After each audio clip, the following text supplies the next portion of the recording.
Trips together. Joe was attending Embry-Riddle University in Daytona Beach at the time. I watched him advance from that to graduation to instructor pilot. He got the one opening for the Rhode Island National Guard and learned how to fly the C-130 Hercules. Flew a lot, including some cool missions to South America. He got picked up by Kalitta and US Airways, Japan, and he's now transitioning on Hawaiian Airlines pilot from the 321neo to the 330. I think his story of his career is exciting and would be a speech all unto itself, but today he is going to talk to us about some frequent flyer adventures, how to maximize what he did. This guy at a very young age was flying first class on Cathay Pacific to Hong Kong. A group of us got together in Dallas at the C.R. Smith Museum to celebrate his millionth mile in the American Airlines Advantage program. He was 24. Please welcome Joe Crawford.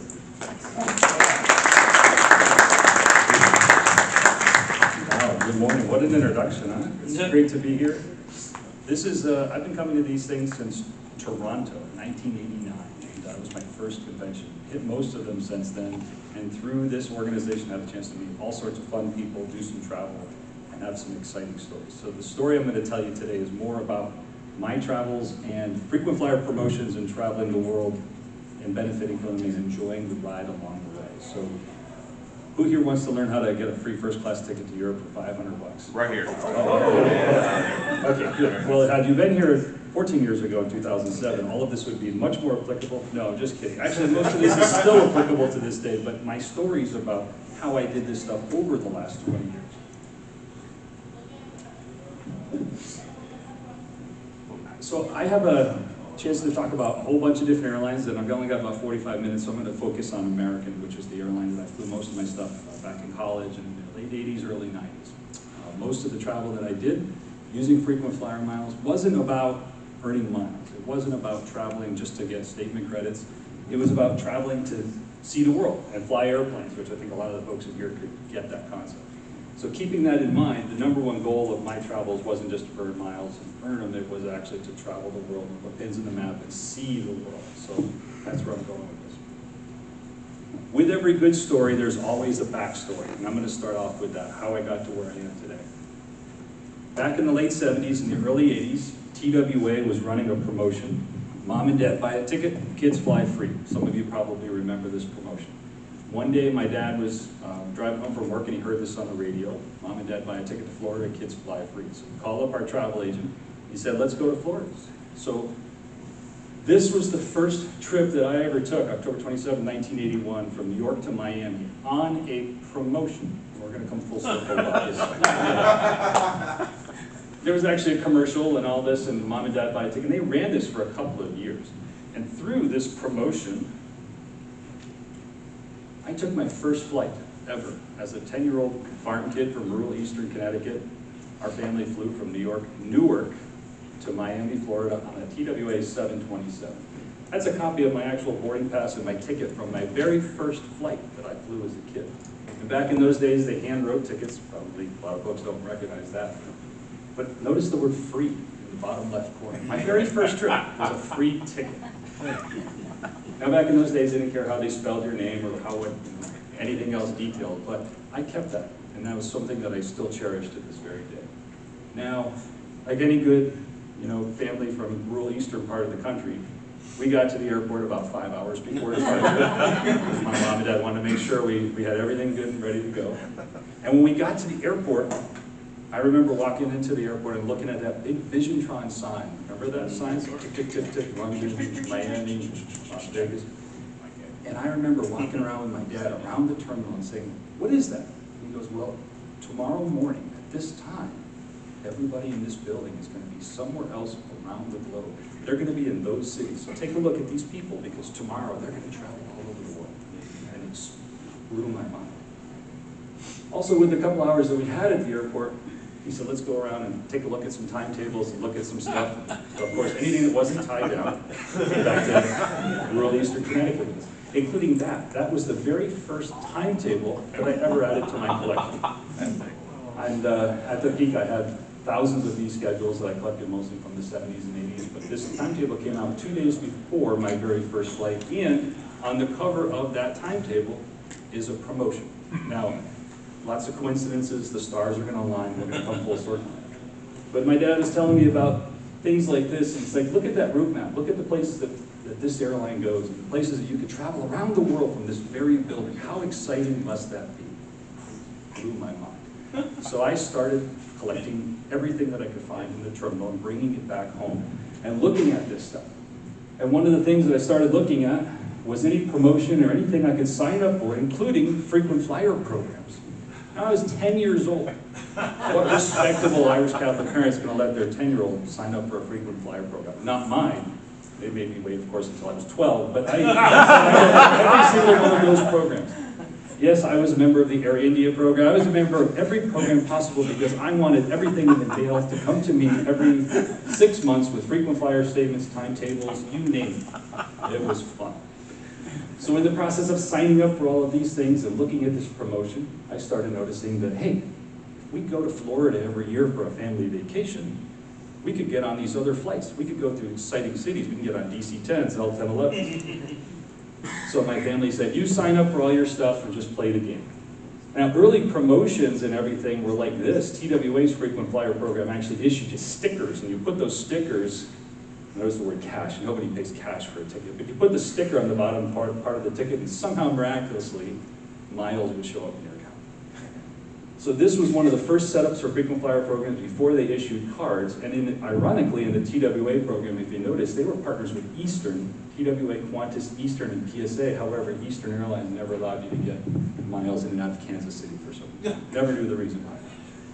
Wow. Anyhow, I must have had thousands of those stickers. I was putting them on everything, across the room, all my books, the dog, the cat, whatever, hoping to get miles. So we made family trips every year to Florida, and a couple of years later, I was looking at a TWA schedule, and I said, hey, there's a bonus if we are doing this flight and going through St. Louis this month. We get double miles. My mom said, no. If the travel agent wants you to go through St. Louis, they'll book you through St. Louis. Just let them do their job. So in the process of doing that, I said, well, she says, you know, she's not against it, there's nothing wrong. So the next day, of course, I got down on my bicycle, ran down to the travel agency, and I said, my mom and dad want to go through St. Louis on the way. Okay, well, it comes out to the same price. So 2 months later, the famous quote from my mom is, St. Louis? What are we doing in St. Louis? We're going from Hartford to Miami. There was a nonstop flight. What in the world are we doing here? Like, I don't know, we're going to get on an L-1011 and go to Miami. Who cares? I just want to get down there. What are we doing in Missouri? So she recouped, moved on, and a year later, my mom and dad want to go through Dallas. Okay. Completely oblivious, we board a flight to Texas, and we're sitting at the gate in Texas. Dallas? What are we doing in Dallas? We're going to get on a DC-10 and go to Miami. This is crazy. When you go to college, you do all that. You have fun. But for right now, we're going to start going nonstop. Okay. In the meantime, what fun. This is a DC-10, a 727. We're getting on all these crazy airplanes. Didn't do much after this until late 80s. I got a chance to go to Embry-Riddle Aeronautical University in Daytona Beach, Florida. Now, in this whole time period, flying and traveling, I was inspired to want to be in the business, to want to travel, to be a pilot, to be in anything I could in the travel business. And when I went to Florida, I booked my first ticket from Florida, from Daytona Beach back to Hartford for Thanksgiving break. Now, went to a local travel agency and I said, all right, I've got the day before Thanksgiving until Sunday after Thanksgiving to go home. I need to book a ticket. And there was this local travel agency right outside the college campus, and there was this nice southern lady, Miss Parker. She's like, well, I'm going to get you a nice flight up to Raleigh-Durham, up to Hartford. We get you in just in time for your Thanksgiving break. And I said, okay.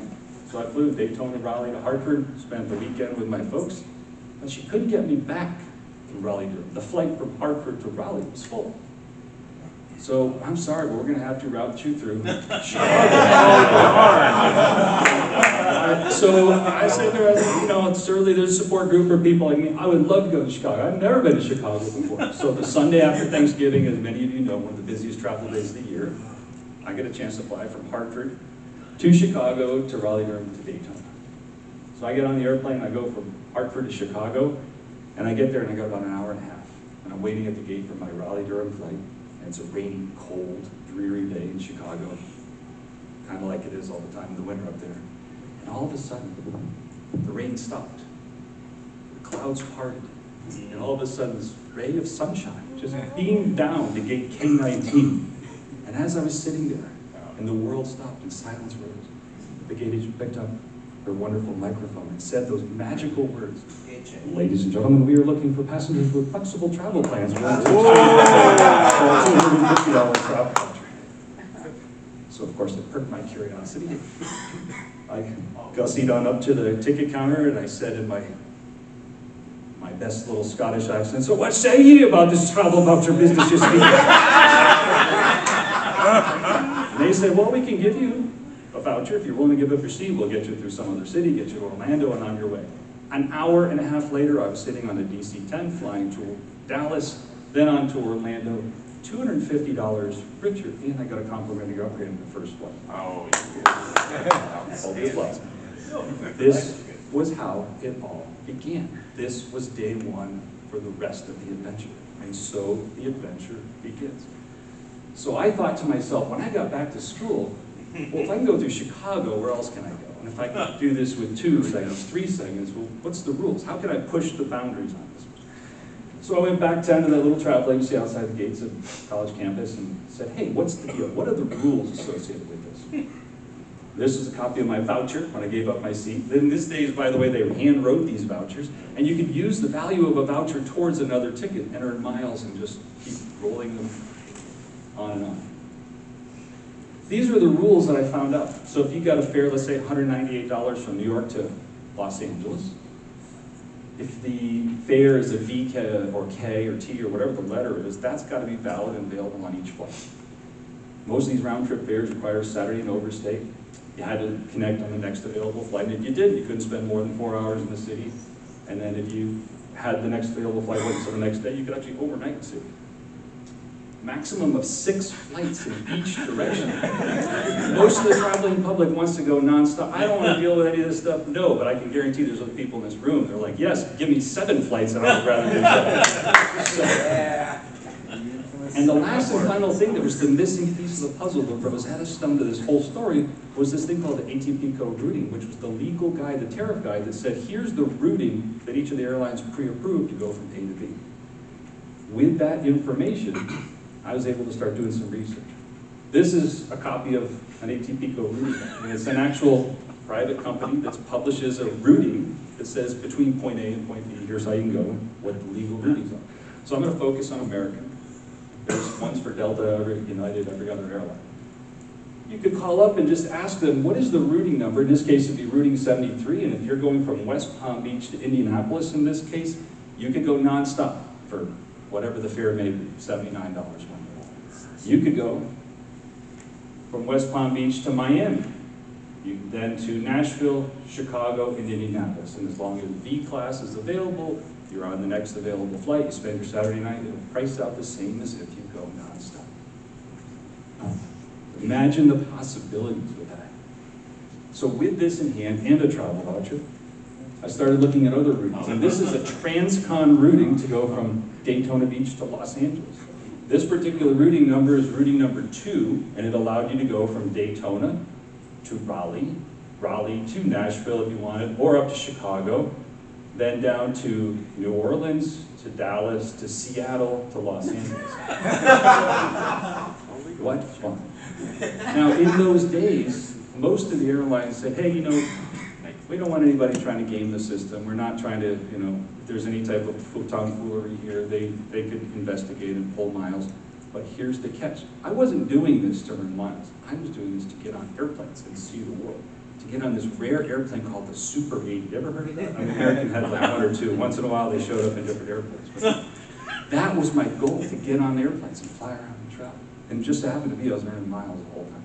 But with this in hand, and the 6 segments each way, and a travel voucher, you could do a round trip with 12 segments and get a chance to give up your seat, get another voucher, and buy more and more and more tickets.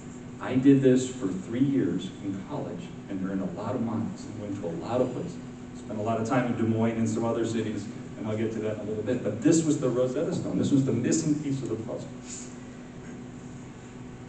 This is some of my old frequent flyer statements. I wish I saved more. Notice the key here on all of these. These are all page 1. Page 2 is exactly the same. Lots of deals. In those days, you earned a minimum of 500 miles per segment. Once you started flying and earning elite status, you get double miles. They ran promotions through certain cities. Same as Milwaukee, 11,000. Yes. And TWA ran tons of promotions that after you flew 4 or 8 segments, they give you 10,000. Explain the 60,000 from JFK to Philadelphia. How did that happen? Yes, they went around the world the opposite direction a couple of times. No, I'm going to get to all that, but this is what was amazing. This was what was fun, to earn all of the miles. So you may say to yourself, well, once you start earning these miles, you get the attention of the airline, and they start issuing you status cards. This was my first American Airlines Advantage card, issued when I was 12 years old, saying that you are a frequent flyer, you are a valued customer to our airline. We would love to send you stuff in the mail. And once you fly 25,000 miles, you become part of the top 2% of our frequent flyers, and we'll issue you your Advantage Gold card. This is one of the original Advantage Gold cards. And all the gate agents be like, you are one of our top frequent flyers. Thank you for your loyalty in business. Well, much appreciated. Thank you. With that, after you hit 35,000 miles, you get bonuses of 10,000. You get complimentary upgrades, all sorts of different things. Then they started getting saturated with frequent flyers at that level, and they came out with the next one, Advantage Platinum, which was 50,000 miles. And then eventually Advantage Executive Platinum, which was 100,000 miles. And in between all 4 of these today, there's 6 levels. Now there's Advantage Platinum Pro, which is in between these 2 guys. It's 75,000 miles, and this elite status called Concierge Key, which they don't tell anybody about, but we all know it's revenue-based. With all of that, in my college years, I was traveling every other weekend, all over the country, using those guides to go all sorts of places. And I'm going to talk about those places in a little bit.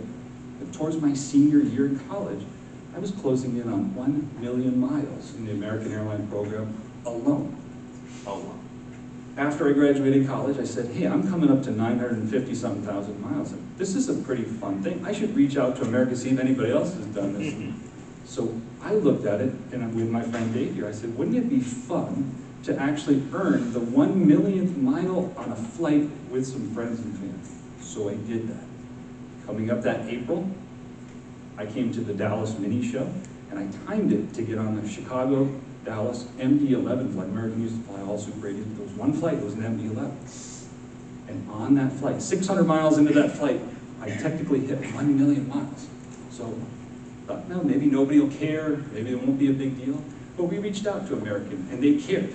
They cared so much, they had a private ceremony for us at the C.R. Smith Museum. Compliments of my friend Dave, he worked with them, and they set this thing up, and we had invitations made. This is the best part, semi-formal attire requirement. 22 years old, I hit 1 million, my first of many million miles with American Airlines. But I was able to have an entire private thing here with several of the people that are actually in this room. This is some of the pictures from that day, April 9th, 1994, getting the plaque. We had a private dinner on the mock-up of the MD-11 at the training center on a simulated flight from Dallas to St. Martin. Dave put together some videos. We had a whole dinner service, and they even ended with an evacuation. We got to jump out the side to a 1-foot drop-off off the thing. And we got amenity kits. Yeah, we got amenity kits too. We had a picture of all of us in front of the C.R. Smith. I got this little plaque, which was pretty cool. And when I left there and went to a couple of Admirals clubs afterwards, they were like, hey, you're the youngest million miler in our frequent flyer program. Let's take your picture and have it hung up at the Admirals Club. And this is getting my picture taken at the Admirals Club in Nashville, which it hung up for a couple of years. Thanks for that capital A. Yeah, thanks for the million. Thank you for the million. I appreciate it.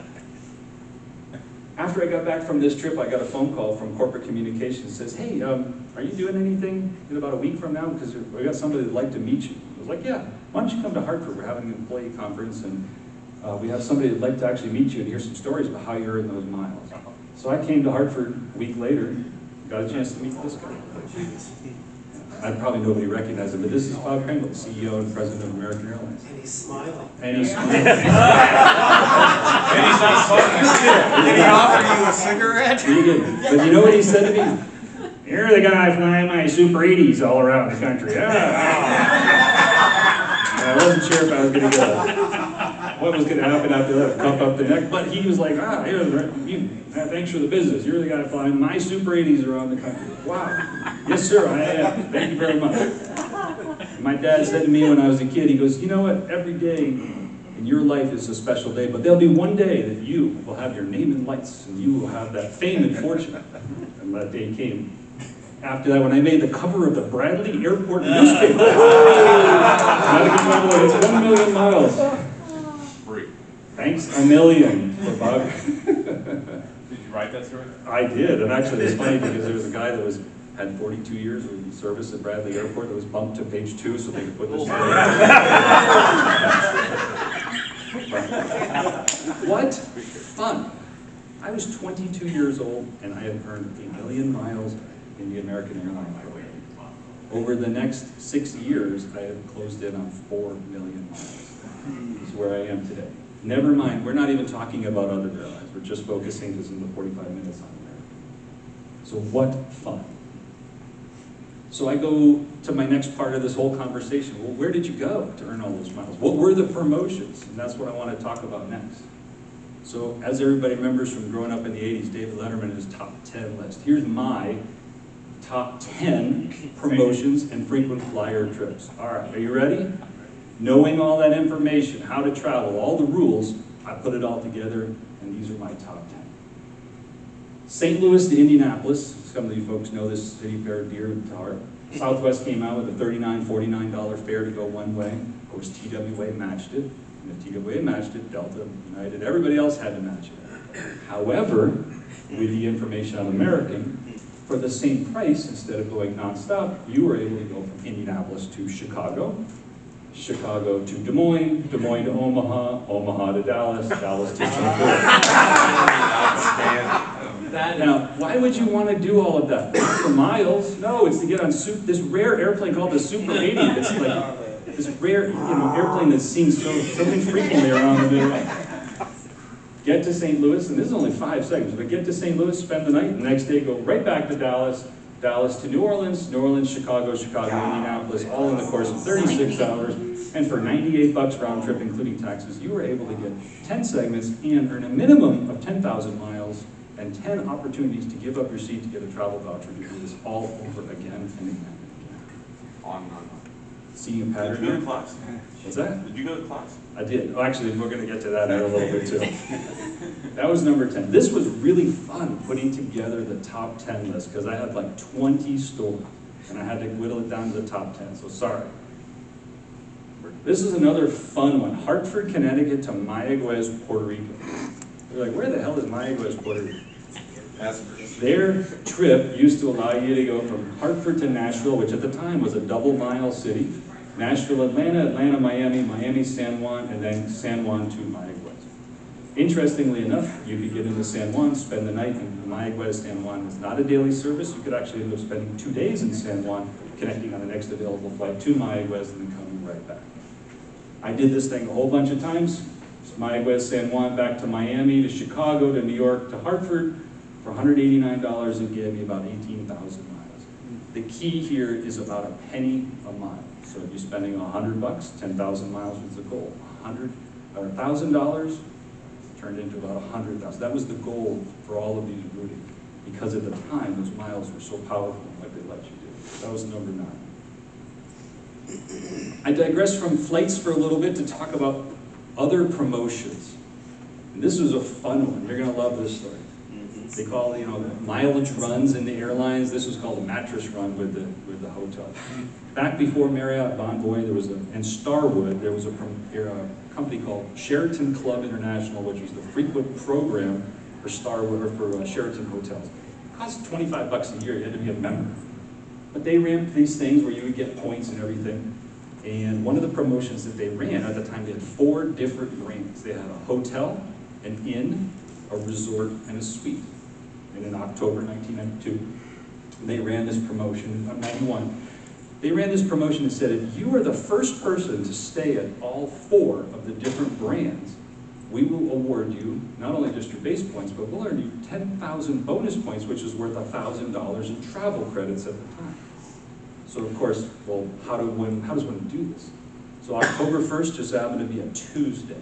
So I looked at this promotion. I was going to school in Daytona Beach, Florida, and I said to myself, well, you know, there's a resort up in Palm Coast, about an hour and a half away. So after class on Tuesday, drove up to Palm Coast, spent the night, woke up the next morning early, back to school, did all my school classes. On the night of the 2nd, drove out to Orlando after school, Sheridan University, checked in there.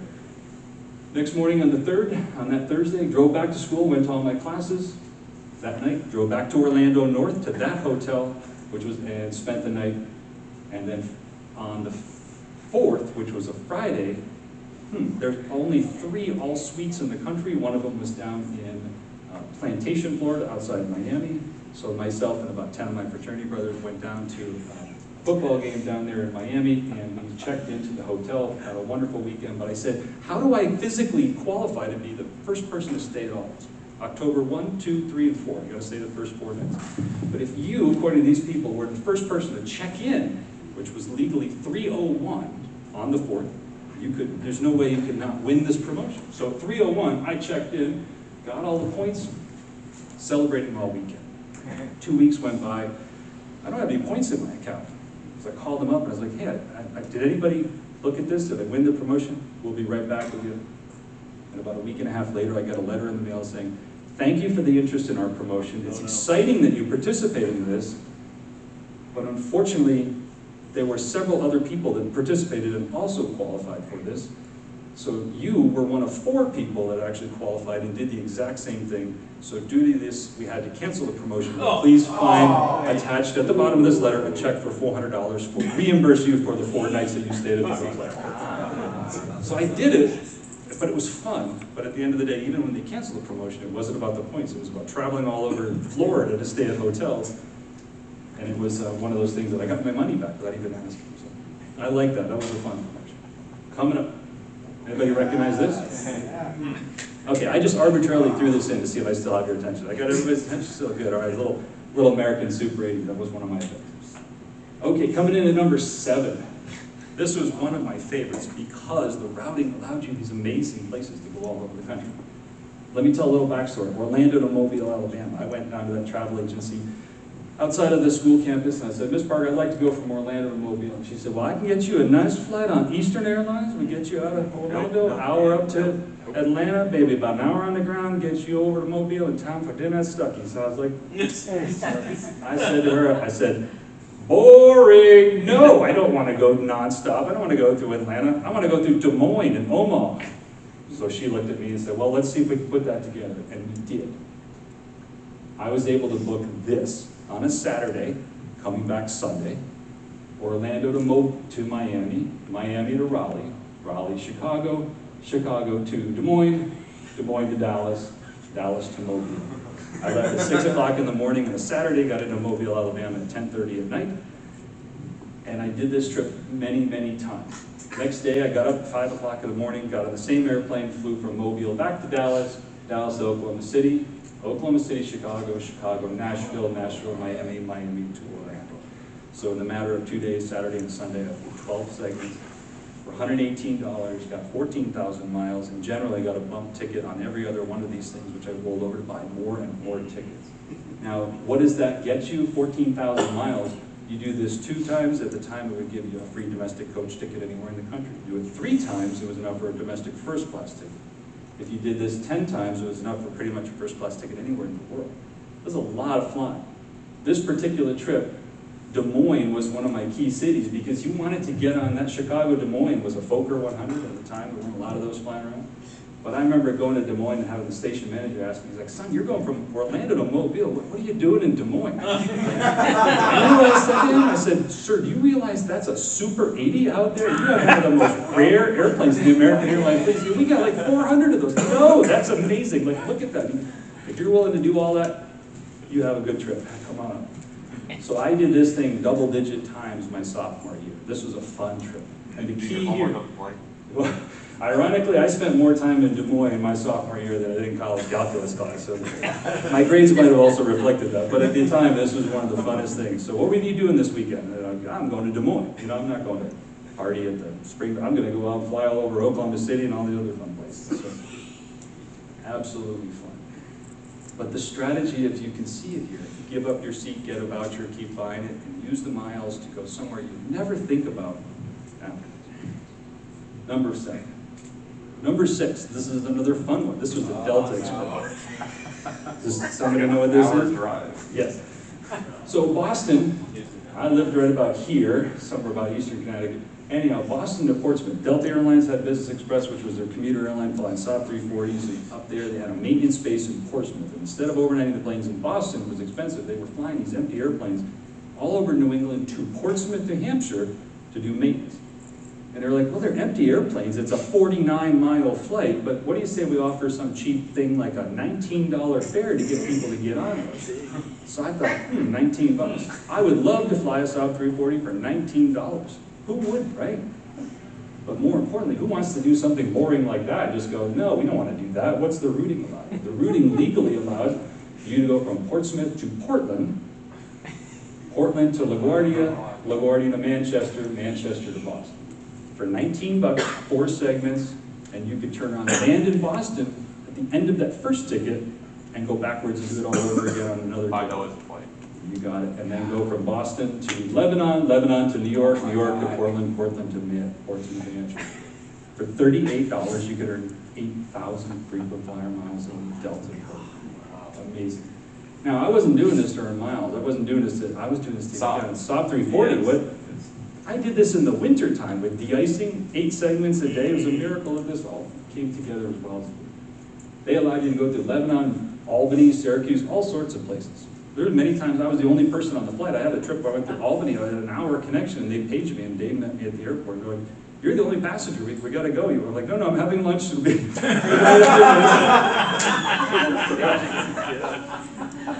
The irony of this whole thing is it cost me more money to drive to Boston and park to do this in one day than it did to fly to all of these cities. All for the summer. All for a Saab 340, 8 segments on a Saab 340, and for $38, 8,000 miles, do this 4 times, it's enough for a free domestic ticket anywhere in the country on Delta. Fine. Again, not doing it during miles, doing it to get on these exotic airplanes like Super 80s and Saab 340. All right. Number 5. Boston to London. Now, back in this day, TWA and American, they were all running these cheap fares for $300, $350, you know, back and forth between Boston. They had all these gateways from the United States to London. And Boston was the cheapest, and they were flying to Heathrow and Gatwick at the time from various cities. Americans routing on a weekend, Saturday to Sunday, again, a 36-hour adventure allowed you to do this. Get up in the morning, drive to Boston, fly Boston to Chicago on a nice breakfast flight, take a flight to Dallas on a nice lunch flight, and then do an oceanic MD-11 crossing on a red-eye to London, getting into Gatwick 6 o'clock in the morning. Go run through immigration, customs, run right back upstairs to the ticket counter, get on the exact same airplane, fly back to Dallas, up to Chicago and Boston. 36 hours from Boston to Chicago, via Dallas, via Chicago, and that one there, oh, it's missing the thing. For $360, it was worth 36,000 miles. And again, the opportunity to get bumped. They would allow you to fly from Boston to London to get any city, Chicago, Dallas, Miami, Raleigh, whatever it was, except Los Angeles. You couldn't connect in Los Angeles. But this was so much fun. I can't tell you how many times I got back on the same airplane in the same seat that I flew from Dallas to London and then turned around and went right back to Dallas. And everybody, oh, you're crazy, what are you doing? This is fun. It's to get on these airplanes and see the world. I had a lot of fun interactions with immigration agents. So what brings you to the UK? Nothing. I'm going to turn around and go right back. How many days are you here? Yes, I'm here for like a 1/24th of a day. All right. The great thing about this 36,000 miles, if you did this trip 4 times, that would give you enough miles in the American program to take Cathay Pacific in first class from Boston to New York to Los Angeles to Hong Kong to Johannesburg, South Africa, round trip. Did that a couple times.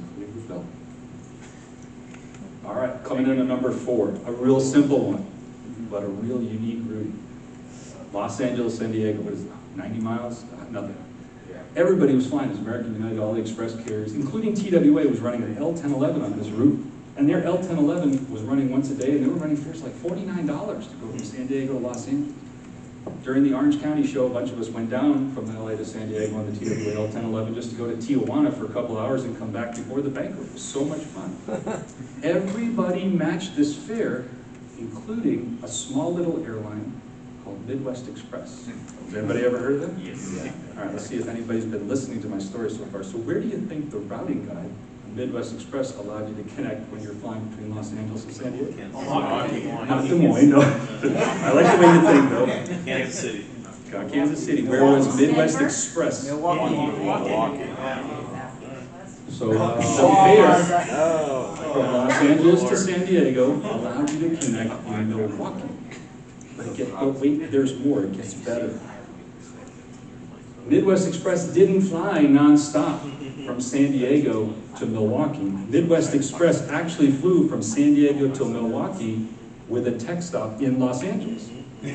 So for $49 one way, you could be ticketed to go from San Diego to Milwaukee with a tech stop in Los Angeles, connect to Milwaukee, and come right back to Los Angeles, your final destination.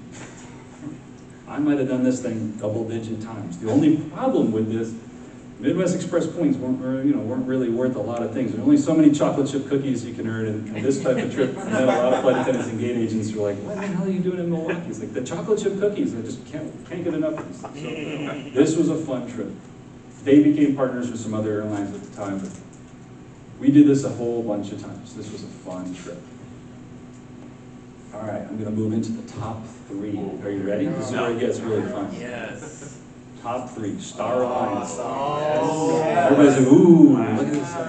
Excitement fills the room. So there's some one world person, boo, in the background. Okay, so when these guys first started the alliances, One World and Star Alliance and all this, those were the original 5 members of the Star Alliance team. SAS, United Air Canada, Thai, and Lufthansa. Varig joined next, the airline out of Brazil. Now there's probably like 45 airlines that are part of this program. It's almost like who's not part of the Star Alliance nowadays. When they all opened the Star Alliance partnership, they came out with each of them an individual promotion to get you to fly a segment on all the other airlines.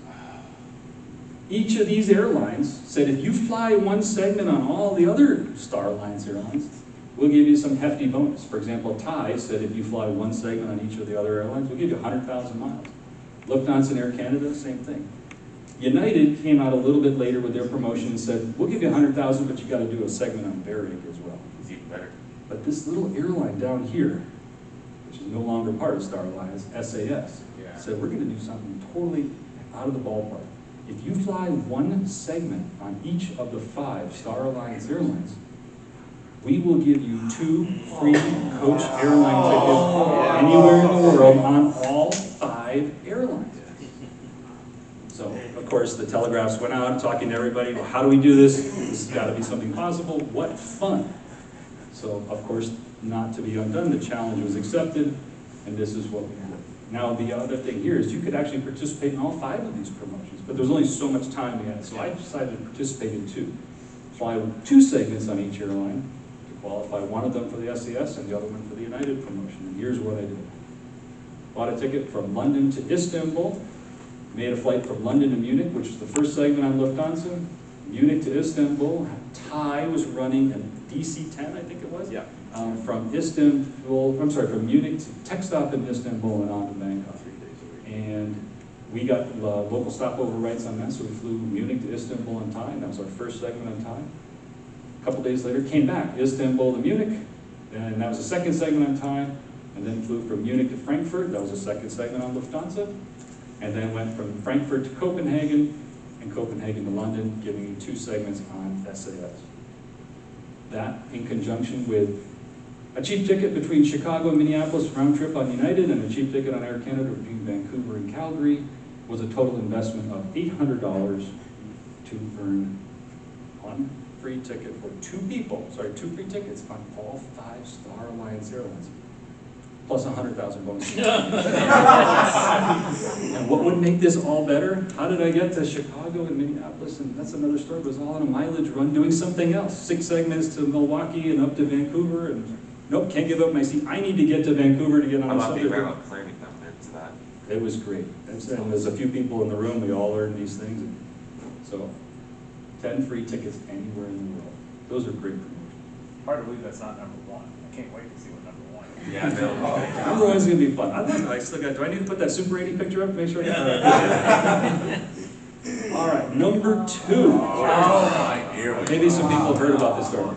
There's this little restaurant called the Chart House. Anybody ever heard of it? I don't know, it's kind of a quiet little, okay, good, good. So Chart House was formed by these 3 surfer guys, late 70s, early 80s, that surfed in Hawaii in the summer and were ski bums in the wintertime up in Aspen, Colorado.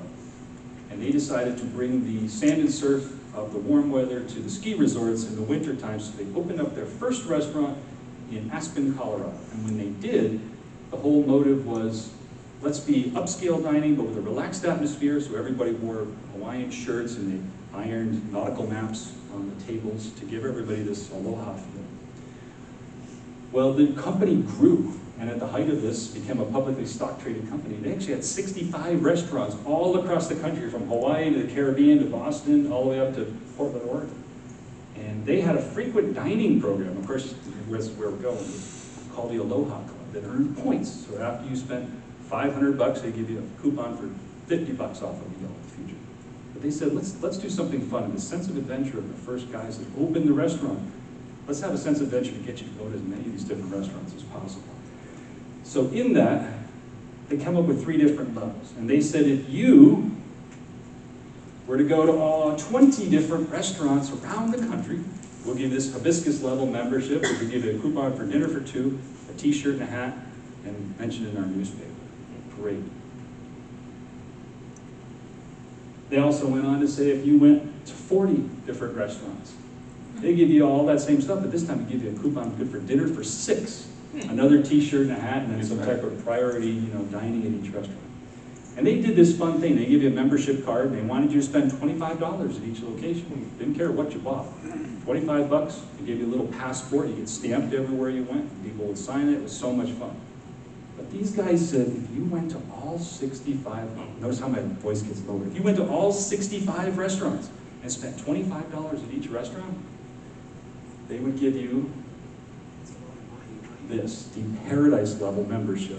And the Paradise Level membership included all those other bonuses, plus it included 2 free around-the-world airline tickets on any partnership up to $2,500 each, $5,000 value. So, what a challenge. Valentine's Day, 1995, Boston Chart House, sitting there with my girlfriend at the time, and I said, oh, it's a wonderful evening, and what's this thing on the table? There's a little brochure talking about the Aloha Club. And I'm looking at it, and she's looking at me like, are you talking to me? Like, what are you looking at this? You're looking at how to do this promotion. I'm like, no, I'm just listening to you. And the whole time I was like, how do I get to it? Where are these restaurants? Where are they? So I put together this. I looked at all the restaurants all across the country, and I color-coded trips. And I said, you know what? On 6 trips, we could do all of these restaurants and spend $25 and earn this promotion. So I did that. With my friend Dave here, I said, I'm going to get 2 free tickets. Would you help me toward the cost of it? And he said, better than that, I'm going to travel with you to as many of them as possible. So we did that. Flew down here to Sarasota and rented a car and drove all the way down to Naples, then over to Miami, all the way up to Hilton Head, and did all of those in one trip. And at that time, we were doing 1 restaurant a night. It was a lot of food, and at the time I was a lot younger and I could do all of that, but it was like, this is the objective, to spend $25 and not to eat 25 state dinners. So we did another trip. We used miles out to Hawaii with a stopover in California, and in the LA basin alone, there's 9 restaurants. And in those 9 restaurants, we broke it down to 3 nights where we did 3 restaurants each night. 5 o'clock, show up, have a shrimp cocktail, go to the next restaurant. I'd have the entree, he'd have a salad, go to the next restaurant. I'd have the entree, he'd have a salad, and then call it a night. And we did that starting on Valentine's Day 1995. I did all of these restaurants, and at the Phoenix show in 1995, I became the 24th person in the program at the age of 24 to become a Paradise Level member in this program. And it was fun. I took pictures, got a chance to have passport stamps that they gave us a little passport and stamped it at each of the restaurants, and all the people wrote stuff. So much fun. This is our crew having dinner at the final restaurant, and then, not to be outdone, there was this gentleman right here by the name of Barry Kendrick, who we met, who just happened to be having dinner that night in Phoenix. We lived there. And his claim to fame in the beginning, which Chart House thought was the coolest thing, was that he had a piece of key lime pie at each of the restaurants. I thought, wow, that's neat. But I like that thing better. Yeah. Wouldn't it be fun to have a piece of mud pie at all 65? And to this day, I'm probably the only person that can claim that I've had a piece of mud pie at all 65 restaurants. They could attest. So did you ever meet any of the other people on that page? I didn't, just Barry Kindred, but at the end of the day, the story, the legend here goes, these first 10 people were a bunch of corporate folks. They were using corporate jets flying around, and they all put $1,000 into a kitty and said, the first one of us that makes it to all of these, that $10,000 is going to get donated to the charity of their choice. Wow. So these first 10 guys raced around the country. Unfortunately, they got to about 100 people that hit paradise level, and they shut down the program because they were like, oh, this is too much costing us. But where does this tie back into fun stuff? This thing total, we did all of these trips using points or doing it as a stopovers, whatever it may be. But it cost about $3,000 to eat at all 65 restaurants. It's a lot of money. That's a lot of steaks and mud pies. But at the end of the day, that $3,000 netted $300 in food coupons, a dinner for two, a dinner for six, a couple t-shirts and hats, and 2 free coach airline tickets around the world worth $5,000. So better than that, we looked at it and we said, let's take it. Let's go as many places as we can. So Dave and I, in 28 days, did a Delta, Swiss Air, Singapore trip around the world in 14 countries. We even paid a little bit extra, just under $1,000, upgraded to business class, and got business class miles on the Delta, Swiss Air, Singapore, about 40,000 miles, which was worth enough for a domestic first class ticket after the fact when we finished this promotion. Quarter in the slot machine, ding, ding, ding, ding, ding. This was no picture. What a promotion. Which leads me to what could possibly be my #1 promotion, right? So at the beginning of this whole thing, if you remember correctly, we talked about inspirations and promotions and things, bonus miles, and getting a chance to put pins in maps and cities. This is what was my #1 promotion of my whole life. And sometimes in a 2-dimensional world, you got to think 3-dimensionally and go right back to what's right behind, right in front of your very eyes. And it was this, October 27th, 1981, flight 175 from New York to Miami. My first flight in my life was a free ticket to Florida. That non-stop flight was the best promotion of my life. Not because I earned bonus miles, not because I went to Des Moines, and not because I got charge-off dinners, but because it was on that flight that I was inspired to want to be a pilot, and that I was inspired to want to travel and see the world and put pins in the map. And it was on that flight at 10 years old that for the next 40 years of my life, I would pursue that career. I would pursue that career. This is a picture of me taking my first solo in college. This is a picture when I was flight instructing, taking somebody to their first airport in the state of Rhode Island. Woonsocket. I actually graduated Embry-Riddle, flight instructed, tow gliders, through skydivers, and then I went into the Air National Guard, flew T-37s, T-1s, and then went on to fly C-130s for the Guard. My first airline job was this, flying L-1011s for Florida International Airways. Got hired at US Air on the DC-9, Airbus 319, 320, 321. Got furloughed after 9/11, went to work for Japan Airlines, flying 747s. 3 years in the right seat, 4 years in the left seat as a captain for the flagship airline of Japan before they went bankrupt, and then moved to Tokyo, flew for Skymark on the 737, crossed over to the Navy, flew Gulfstream's G4s for 12 years before retiring.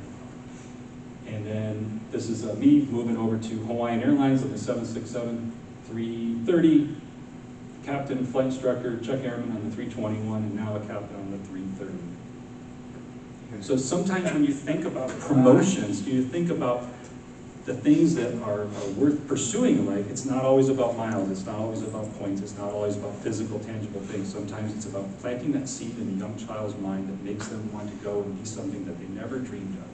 And that first trip, that very first flight, which just so happened to be a promotion, which just so happened to be on a free ticket, made all of this possible. So I want to end with this statement right here. Traveling is an amazing adventure, and it's something that I think only people in this room can truly understand. It's not about points, it's not about miles or city maps, it's about inspirations and memories. This is one of my favorite quotes, and it's what I live by. And I think it's one of those things that I love to say it more than look at. Traveling is the art of regulating imagination. Instead of thinking of how things may be, it is to see them in reality as they truly are. This was my picture going to London one night, looking out at the winglet. And again, promotions, travels, all of those things. In a two-dimensional world, think three-dimensionally, and all of this can be possible. I hope it's been entertaining. I hope you've enjoyed these stories, and appreciate you joining me today. Thank you very much.